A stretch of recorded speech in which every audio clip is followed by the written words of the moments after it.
বিতর্কিত আওয়ামী সাংবাদিক এবং জুলাই বিরোধী এক ক্যারেক্টার আনিস আলমগীরের সাথে জামাত ইসলামের মজলুম এমপি মীর কাসেম আলীর যোগ্য সন্তান ব্যারিস্টার মীর আহমদ বিন কাসেমের সাথে একটা ছবি নিয়ে সামাজিক যোগাযোগ মাধ্যমে তোলপাড় সৃষ্টি হয়েছে।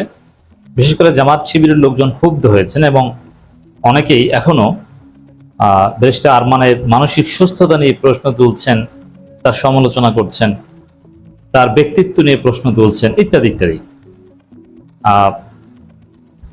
ব্যারিস্টার আরমানের আত্মবিশ্বাস, আদর্শের প্রতি কমিটমেন্ট, ব্যক্তিত্ব এগুলো নিয়ে জোরালোভাবে প্রশ্ন তোলা হচ্ছে। আসলে বিষয়টা কি? অবশ্যই দুই জায়গা থেকে ব্যাখ্যা এসেছে। ব্যারিস্টার আরমানও ব্যাখ্যা দিয়েছেন এবং আনিস আলমগীর তিনিও ব্যাখ্যা দিয়েছেন। তো দর্শক, আসলে দোষ কারো আছে কিনা বা এই ধরনের বিষয়গুলো কিভাবে ডিল করা যায়, ইটস ভেরি সিগনিফিকেন্ট। কারণ সবচেয়ে দুঃখজনক বিষয় যে এই আনিস আলমগীরদেরকে এখনো দাওয়াত দেয় কারা? আমরা তাদের বিরুদ্ধে কেন কথা বলি না? It's very simple. যে কোনো একটা অনুষ্ঠানে কোনো ভদ্রলোক আনিস আলমগীরকে এর চাইতেও যদি খারাপ কেউ হয়ে থাকে, যদি একত্রে দাঁড়িয়ে কেউ ছবি তুলতে চায়, তখন ওখানে রাগ করে উত্তেজিত হয়ে চলে আসা, এটা দৃষ্টিকটু। অনেক ভদ্রলোকই হয়তো এটা করবেন না, পরিস্থিতির শিকার হবেন। দেখেন, এখানে ব্যারিস্টার আরমানের ব্যক্তিত্ব নিয়ে প্রশ্ন তোলা হচ্ছে, অথচ এনসিপি নেতা আকরাম তো সরাসরি জুলাই যোদ্ধা। আকরাম ঢাকা বিশ্ববিদ্যালয়ের নেতা ছিলেন এবং অসাধারণ ব্যক্তিত্ব। সে আকরামও তো এখানে হাসি দিয়ে ছবি তুলছেন। সে আকরামকে তেমন সমালোচনা করতে দেখি না বা আকরামের বিরুদ্ধে কাউকে গালি দিতে দেখি না। ব্যারিস্টার আরমানের বিরুদ্ধেই সবাই বলছেন। এটা থেকে বোঝা যায় যে আরমান কিংবা আকরাম উভয়ই পরিস্থিতির শিকার হয়েছে। তবে এখানে যেমন হাসনাত আব্দুল্লাহ কিংবা নাহিদ ইসলাম, তো এরকম স্মার্ট নেতারা যদি থাকতেন, তারা হয়তো ওখান থেকে উঠে আসতেন, সরাসরি বলতেন যে না, সবার সাথে আমরা ছবি তুলতে পারি না, মিশ্র প্রতিক্রিয়া তৈরি হবে, অথবা একজন জুলাই বিরোধী ব্যক্তির সাথে দাঁড়িয়ে আমরা ছবি তুলতে পারি না, ইনস্ট্যান্ট হয়তো বলতেন। কিন্তু ওইটা বলার মতো গাটস, উপস্থিত বুদ্ধি এবং ব্যক্তিত্ব সবার থাকে না। যেমন আকরামের মতো স্মার্ট নেতার সেটা হয়নি, নাহিদ ইসলাম বা হাসনাত আব্দুল্লাহর হয়তো হতো। এখানে প্রথমে ব্যাখ্যা হচ্ছে যে পরিস্থিতির শিকার, স্বাভাবিক ভদ্রতার খাতিরে ছবি তুলতে অস্বীকৃতি জানিয়ে উঠে আসতে পারেননি, এই ঘটনা ঘটেছে। কিন্তু তার চাইতে বড় কথা, যে বিষয়ে আমরা কেউ প্রশ্ন তুলি না বা আপনারা যারা সমালোচনা করছেন, ব্যারিস্টার আরমানের ব্যক্তিত্ব নিয়ে প্রশ্ন তুলছেন, আনিস আলমগীরকে দাওয়াত দিবে কেন? একজন সরাসরি জুলাই বিরোধী ব্যক্তিকে দাওয়াত দিবে কেন? এই বিষয়ে সবাই ভয়েস রেজ করেন যে কোনো পাবলিক ফাংশনে কোথাও আনিস আলমগীরদের মতো কুলাঙ্গারদের দাওয়াত দেওয়া যাবে না। ছাত্র জনতা বা যারা আরমানের সমালোচনা করছেন, সবাই যে প্রতিষ্ঠান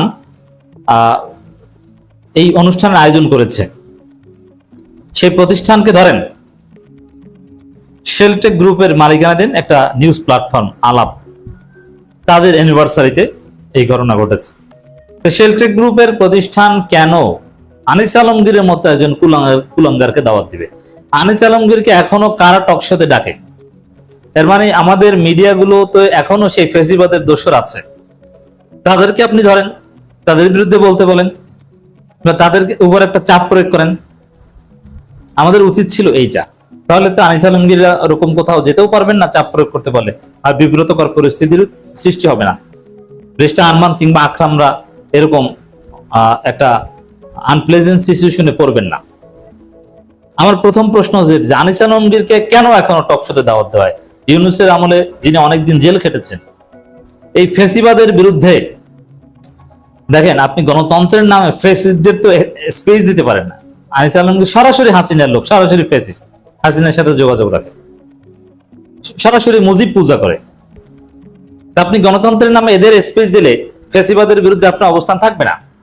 ফুল বাগানে ফুল থাকতে হবে, হুতুম পেঁচা থাকবে না। একটা হুতুম পেঁচা পুরো ফুল বাগান নষ্ট করে দিবে। যার ফলে গণতন্ত্রের নামে, বাক স্বাধীনতার নামে আনিস আলমগীরদের কোনো স্পেস দেওয়া যাবে না। এই বিষয়ে সবাই একমত পোষণ করেন। এই বিষয়ে মিডিয়াগুলোকে রেড নোটিশ জারি করে দেন। নতুন হয়তো জহিরুদ্দিন স্বপন তথ্যমন্ত্রী, তিনি এই বিষয়ে ব্যর্থ হয়েছেন মিডিয়া থেকে ফেসিস্টদের বিতাড়িত করতে, মিডিয়াকে গণতন্ত্রায়ন করতে ব্যর্থ হয়েছেন, এখনো মিডিয়ায় ফেসিবাদ আছে, যার ফলে তাকে মন্ত্রী পরিষদ থেকে সরিয়ে দেওয়া হয়েছে, তাকে উপদেষ্টা করা হয়েছে। এটা তার ডিমোশন, জহিরুদ্দিন স্বপনের ডিমোশন। দেখেন, অনেক মন্ত্রীকে নিয়ে অনেক কথাবার্তা হয়েছে, কিন্তু আমরা যাকে সরানো হবে এটাকে কল্পনাও করিনি। যেমন জহিরুদ্দিন স্বপনকে, তার মতো একজন সজ্জন স্মার্ট ভদ্র ব্যক্তিকে তথ্য মন্ত্রণালয় থেকে সরানো হবে, এটা কিন্তু আমরা কেউ প্রেডিক্ট করতে পারিনি। আমরা বিদ্যুৎ প্রতিমন্ত্রী নিয়ে শুনেছি, ভিপি নূরকে নিয়ে শুনেছি, স্বরাষ্ট্র মন্ত্রণালয় নিয়ে অনেক গুঞ্জন হয়েছে, কিন্তু তথ্যমন্ত্রীকে সরানো হবে, ইট ওয়াজ আনএক্সপেক্টেবল, বাট ইট হ্যাপেন। কেন? হয়তোবা এই ব্যর্থতা আছে যে মিডিয়াকে এখনো ফেসিস্ট মুক্ত করতে পারেনি। এখন হাসিনার আত্মীয় নতুন তথ্যমন্ত্রী হলো, আমরা দেখতে চাই যে তিনি কাজ করে দেখাক। এই আনিস আলমগীরদের কোনো মিডিয়া স্পেস দিতে পারবে না, এটা বাস্তবায়ন করে দেয়। কোনো ফেসিস্টদের স্পেস দিতে পারবে না। অনেক সময় যেমন মোস্তফা সরোয়ার ফারুকী, তাকে উপদেষ্টা করা হয়েছে, আমরা সবাই বিরোধিতা করেছিলাম। তিনি সবচেয়ে ভালো পারফর্ম করবেন, ফেসিবাদের বিরুদ্ধে তিনিই সবচেয়ে আবশ্যীন হবেন, আমরা কল্পনা করিনি। কিন্তু দিন শেষে দেখলাম যার বিরুদ্ধে জামাত শিবির থেকে শুরু করে পিনাকি ভট্টাচার্য, আমরা সবাই লড়াই করেছি, উপদেষ্টা বানানোর প্রতিবাদ করেছি, সেই সবচেয়ে ভালো করেছে, আমাদেরকে সন্তুষ্ট করতে পেরেছে মোস্তফা সরোয়ার ফারুকী। এখন এই আন্দালিব রহমান পার্থ অ্যাটলিস্ট ফেসিবাদের বিরুদ্ধে অ্যাকশন নিয়ে দেখাক। এই আনিস আলমগীরদেরকে সব ধরনের মিডিয়ায় একদম নিষিদ্ধ করতে হবে।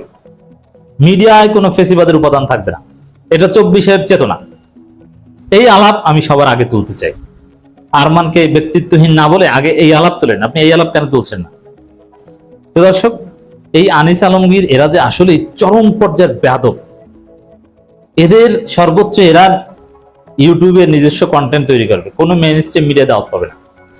আনিস আলমগীর এই ছবি নিয়ে ব্যাখ্যা দিয়েছেন, সেখানে মীর কাসেম আলী সাজাপ্রাপ্ত রাজাকার, দণ্ডিত রাজাকার, আবার মীর আহমদ বিন কাসেম সম্পর্কে মিথ্যাচার, মিথ্যুক নানান কিছু বলে চরম অপমান করেছেন।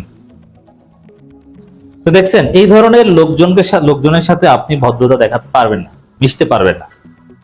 আমি এগুলো উচ্চারণ করতে চাই না। আনিস আলমগীর তার ফেসবুক পোস্টে মীর কাসেম আলী, আহমদ বিন কাসেম এদেরকে জড়িয়ে যে আপত্তিকর কথাবার্তা বলেছে, আই ক্যানট প্রনাউন্স দ্যাট।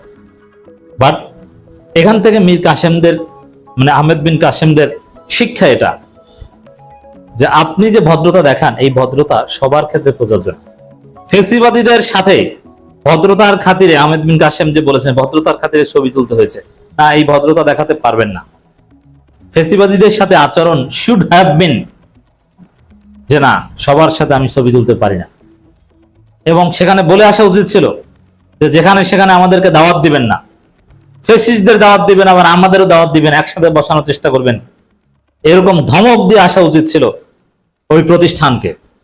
এই বিষয়ে জুলাইপন্থীদের সবাইকে সজাগ থাকতে হবে, সোচ্চার থাকতে হবে, ঐক্যবদ্ধ থাকতে হবে।